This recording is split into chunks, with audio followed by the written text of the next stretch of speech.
You know, when Escape from Tarkov was initially brought to our attention back in 2016, we only then begin to realize how much potential is out there with these types of looter shooters.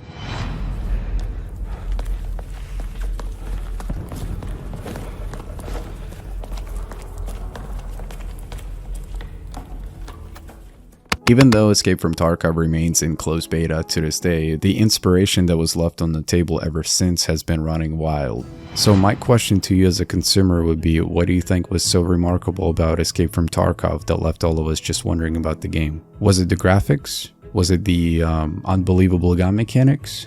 The realism? Or just a simple concept? Speaking of a similar concept, let's talk about Deadpoly for a second. Now, unlike Escape from Tarkov or even Rust in that matter, Deadpoly will not graphically surprise you whatsoever. And that's not a surprise. The game was meant to simply run on the potato, which is, from a financial standpoint, is a very smart move considering pretty much everyone is able to play this game and will not be limited to. But what is Deadpoly, and why am I comparing this game to all these so-called elite titles, like Escape from Tarkov, for instance? Well, the game was clearly inspired by those titles, that's 100% clear. Now, if you're someone looking for a casual PvE experience, I hate to disappoint you, but you will not get that from this title, unless you host your own dedicated server based on this criteria. Realistically speaking, the game is heavily focused on PvP, and that's where it shines, by the way. I personally tried to host a server to play with PvE mindset, and unfortunately the game just gets boring over time and fairly quick.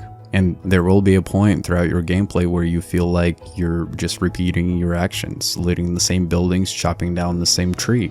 Not really, but you know what I mean. But it's not to say that Deadpoly will not be the right game for PvE. As a matter of fact, I'm not saying that at all. However, looking at the size of the map, which is considerably large, especially for this apocalyptic concept, the PvE just doesn't have the right environment in that sense. Speaking of the environment, despite how small the map is, the setting as far as where it takes place is beautiful. It's got high points, plenty of places to hide and build bases and barricades. There's plenty of places for hideouts, store different loot, plenty of places to go as far as where to get your loot from. It's all been sort of packed into one main city, if that makes sense. And that's another problem with Deadpoly. This game makes you feel very limited. You feel trapped on the island. That's not an island. That's been industrialized and abandoned, but once again, it's not an island. Now, they do have a currency in the game. I understand for some people out there, it's a zombie apocalypse, and why should there be an economy to begin with? But it's the economy that makes it worthwhile, especially if the game is as small as Deadpoly. But honestly, nowadays, more and more survival games start to implement that mechanic into their games. Just like I mentioned earlier, it's just another way to engage its players, giving them something to work towards and keep them occupied. One thing I hope they don't do, and it's what Nelson did to Unturned,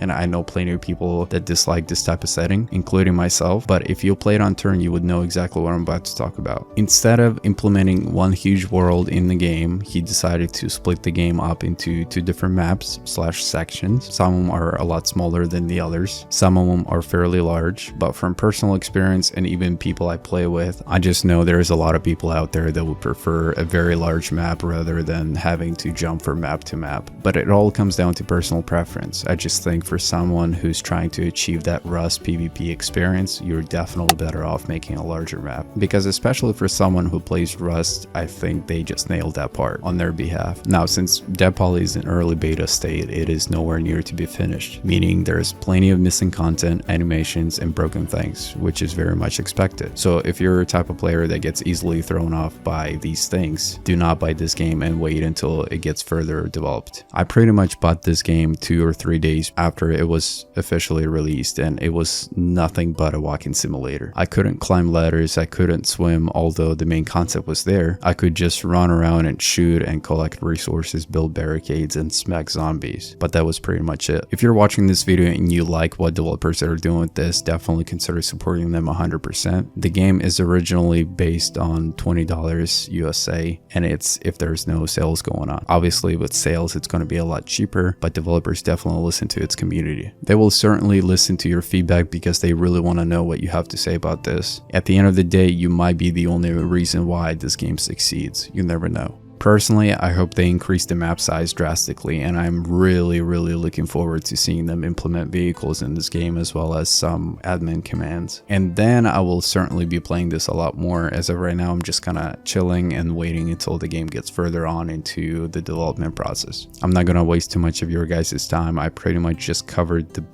bare minimum of this game. Do me a favor, if this video was helpful, smash that like button, subscribe for further content like this, but only if you enjoyed this type of content. I focus on survival games in general. I have no niche. Anything that has to do with survival, let's talk about it. Until next time, bye.